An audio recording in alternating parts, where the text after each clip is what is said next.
না, আমরা সোশ্যাল মিডিয়ায় যেটা দেখেছি নিউ টাউনের কোথায় বসে চা খাচ্ছিলেন, ওনার একটা কি বসার জায়গা আছে ওখানে।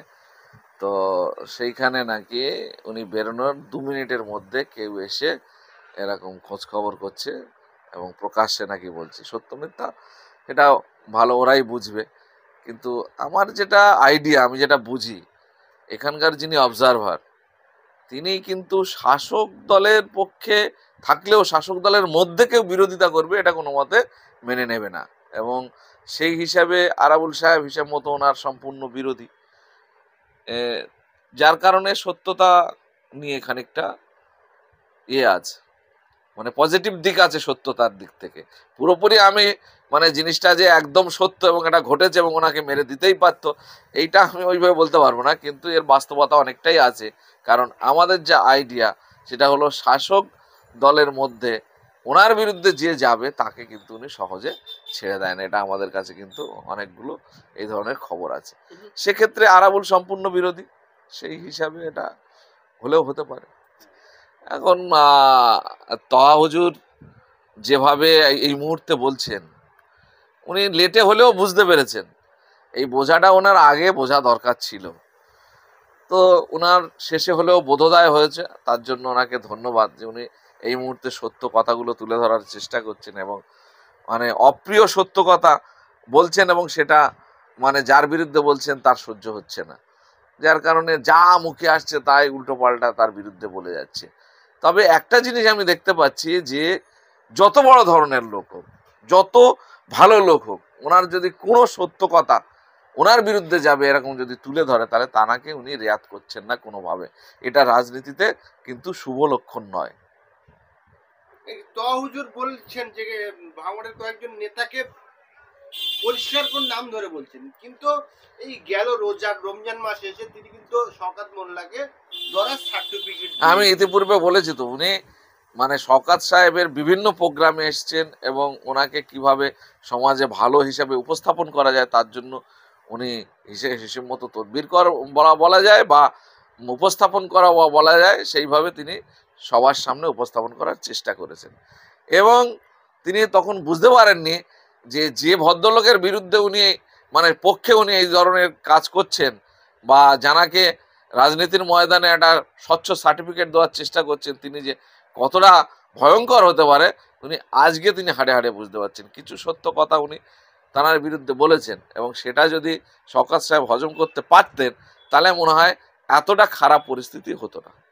এই যে ক্যানিং পূর্বের বিধায়ক শওকত মোল্লা রাজনৈতিক হিসেবে আপনাদের বিপরীতে প্রতিপক্ষ, সেই প্রতিপক্ষর খুব ঘনিষ্ঠ ছিলেন এই তহা হুজুর। আজকে তিনি 180 ডিগ্রি ঘুরে যেভাবে হোক দুজনের মধ্যে তিক্ততা বেড়ে গিয়েছে এবং তিনি যে কথাগুলো বলছেন তাতে আপনাদের অনেকটা সুবিধা হচ্ছে না। এইটা আমরা ওই সুবিধার উনি আমাদের বিরুদ্ধেও বলেছেন, তাতে আমরা কি ওনার বিরুদ্ধে কিছু করেছি? ওনার কোনো খারাপ কুভাষা ব্যবহার করেছে? আমাদের বিরুদ্ধে তো অনেক কথা বলেছে। সুতরাং আমরা যদি ভালো কাজ করি সমাজে, কেউ না কেউ, সব মানুষ খারাপ নয়, কেউ না কেউ আমাদের সাপোর্ট করবে।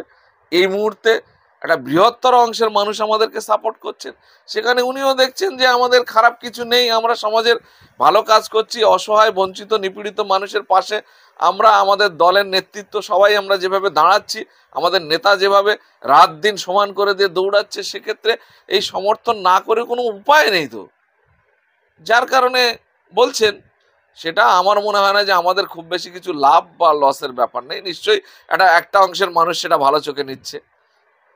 এবং তিনি ভাঙড়ের বেশ কয়েকজন নেতাকে নাম ধরে ধরে বলছেন যে এই নেতাগুলো নিয়ে আসা। উনি তুলনামূলক বিশ্লেষণ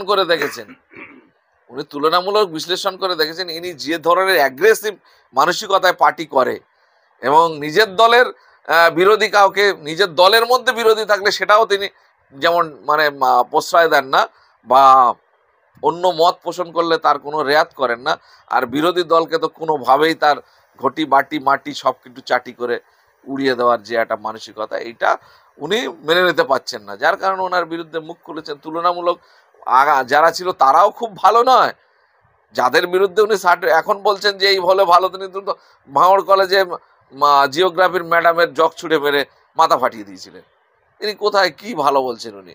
এক্ষেত্রে আমরা এটা সমর্থন করতে পারবো না। আমাদের কথা হলো অন্যায়টা অন্যায়, ভুলটা ভুল, সেটাকে একজনকে দমানোর জন্য আরেকজনকে তুলে ধরা, আমার তো মনে হয় তার ভুলটাকে চাপা দেওয়া এরকম কোনো বিষয় আমরা সমর্থন করতে পারবো।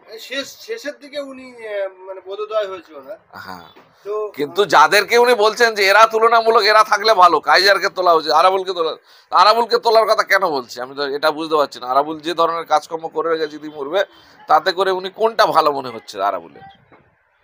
তবে আরাবুল তৃণমূলটা জীবন বাজি রেখে লড়াই করে মানে ভাঙড়ে প্রতিষ্ঠা করেছিলেন, সেটা একটা ইয়ে আছে, কিন্তু আরাবুলের কার্যকলাপ তো খুব ভালো নয়। এর থেকে প্রমাণ করতে চেয়েছেন যে তৃণমূল রাজ্যে যেভাবে চলছে, মুখ্যমন্ত্রী যেভাবে চালাচ্ছে, সেই লাইনটা ঠিক আছে। শওকতের কার্যকলাপ খারাপ, শওকত সাহেবের বিরুদ্ধে মানুষ ক্ষেপে আছে, সুতরাং ক্যানিংয়ে এবং ভাঙড়ে যা ভোট হবে শওকত বিরোধী ভোট হবে। এখানে তৃণমূল দল এদেরকে যদি টিকিট দেয় তাহলে হেরে ভূত হয়ে যাবে। তার মানে উনি বকলবে কি বলতে চাইছেন যে তৃণমূল দলটা ভালো, তৃণমূলের মুখ্যমন্ত্রী ভালো। একটা মুখ্যমন্ত্রী তিনি সোশ্যাল মিডিয়া আমরা শুনছি কাকে একজনকে বলছে জোরে পুঁতে ফেলে দাও, আপনারা শুনেছেন এটা? পুঁতে ফেলে দাও, এটা মুখ্যমন্ত্রীর মুখের ভাষা। একজন সে দল বিরোধী হোক আর দলের বিরোধী দলের হোক, তাকে পুঁতে ফেলে দেওয়ার নির্দেশ দিচ্ছেন মোবাইলে। সেই হ্যাঁ, তাহলে সেই সেই সেই মুখ্যমন্ত্রীকে ভালো বলতে হবে? আর কোনো বিরোধীদের কোনো স্পেস নেই, কোনো বিরোধীদের কোনো সম্মান নেই, প্রতিনিয়ত হেনস্থা, জেল হাজত ছাড়া কোনো গল্প নেই। কি সরকার চলছে? সুতরাং এই সার্টিফিকেটের পক্ষপাতে আমরা নই। তোয়া সিদ্দিকী সাহেব যে কথাগুলো বলছেন, তিনি আপনি আইএসএফ দলের একটা গুরুত্বপূর্ণ নেতা, দক্ষিণ চব্বিশ পরগনার জেলা সভাপতি, সেই কথার সঙ্গে কি তোয়া হুজুরের কথার সঙ্গে আপনি একমত? যেগুলো সত্যি বলছেন, ন্যায্য বলছেন তার পক্ষে, যেগুলো ভুল বলছেন আমরা তার পক্ষে নেই। যেমন উনি বলছেন যে শুধুমাত্র শওকত মোল্লার বিরুদ্ধে ভোট, এটার আমি পক্ষে নেই। কারণ শওকত মোল্লা যে দলটা করছে, সে দলটা তো টোটালি আকণ্ঠ চুরিতে নিমজ্জিত হয়ে গেছে। আজকে কতদিন ছাত্ররা আজকে মানে শিক্ষকরা আজকে রাস্তায় ধর্ণা দিচ্ছে, তাদের চাকরিগুলো লুট করা হয়েছে, তাদের মানে চুরি করা হয়েছে হিসাব মতো।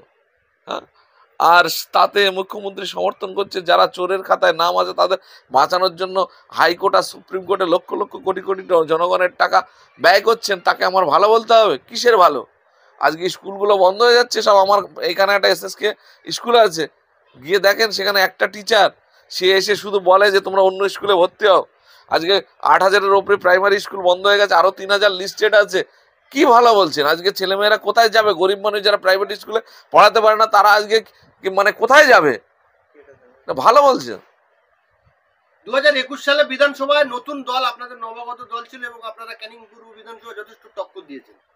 আর আজকে তোয়া সিদ্দিকী এই বেসুরো শওকত মোল্লার সাথে যারা বনিবনা নেই, কতটা আত্মবিশ্বাস আছে যে 26শে বিধানসভায় আপনারা যাকেই প্রার্থী করেন, নওশাদ সিদ্দিক হোক, আব্বাস সিদ্দিক হোক, কতটা প্লাস পয়েন্ট হচ্ছে এই জায়গা থেকে?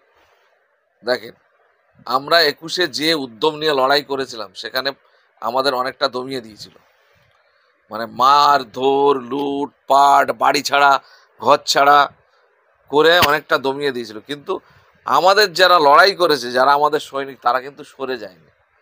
খুব অল্প কিছু সংখ্যক মানুষ যারা ব্যবসা বাণিজ্য আছে, অত্যাচার সহ্য করতে পারেনি, হয়তো মাথাটা নত করেছে, কিন্তু মন থেকে ওদের সঙ্গে কেউ যায়নি। আমাদের শক্তি অটুট আছে। আমরা পুজো বাদ আপনারা দেখতে পাবেন পূর্ব ক্যানিংয়ের পরিস্থিতি কি জায়গায় যাচ্ছে, এবং এই যে প্রেস মিডিয়া যে চারিদিক থেকে খবর করছে যে পূর্ব ক্যানিংয়ে আইএসএফ জেতার সম্ভাবনা আছে, সেটা আপনারা বুঝতে পারবেন। এতে করে আমি বলছি যে শক্তি বৃদ্ধি বা আমাদের সংগঠন কোন জায়গায়, সেটা আপনি বুঝতে পারবেন ঠিক পুজোর পরে, আস্তে আস্তে বুঝতে পারবেন।